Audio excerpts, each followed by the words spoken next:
ফজরের নামাজ মুমিনের নামাজ। ফজরের নামাজ দ্বারা প্রিয় ভাই ছেলেরা, বাবা শুনো বাপ, এটা কঠিন কিছু না, মোটেই কঠিন কিছু না। 4টা রাকাত নামাজ কঠিন না। একটা মোবাইলে অ্যালার্ম দিয়ে রাখলেও উঠা যায়।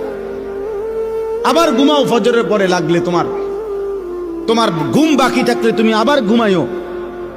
ফজরের নামাজ পড়ার চেষ্টা না করলে, বিশ্বাস করেন এটা জরুরি বিষয়, এটা জরুরি বিষয়। ফজরের নামাজ অভ্যস্ত হইতেই হবে।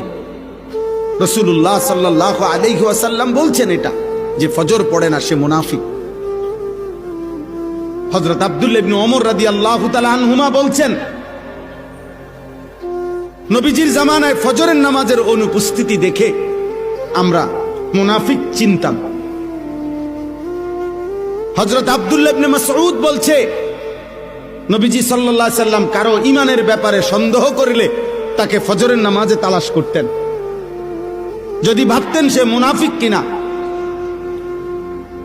তাহলে তাকে ফজরের নামাজে তালাশ করতেন। 2 দিন 3 দিন ফজরে অনুপস্থিত দেখলে নবী বলতেন, হ্যাঁ আমি এমনটাই ভাবছিলাম যে আসলে সে মুমিন না মুনাফিক। এই জন্য দোস্ত, সব ছেলেরে বলি, প্রিয় ভাই আমার এই কথা মনে রাখো, জুমার নামাজ দিয়া, জুমার নামাজের অনেক ফজিলত, কিন্তু জুমার নামাজের মাধ্যমে মুমিন এবং মুনাফিক চিহ্নিত হয় না ফজরের নামাজ দিয়া। ফজরের নামাজ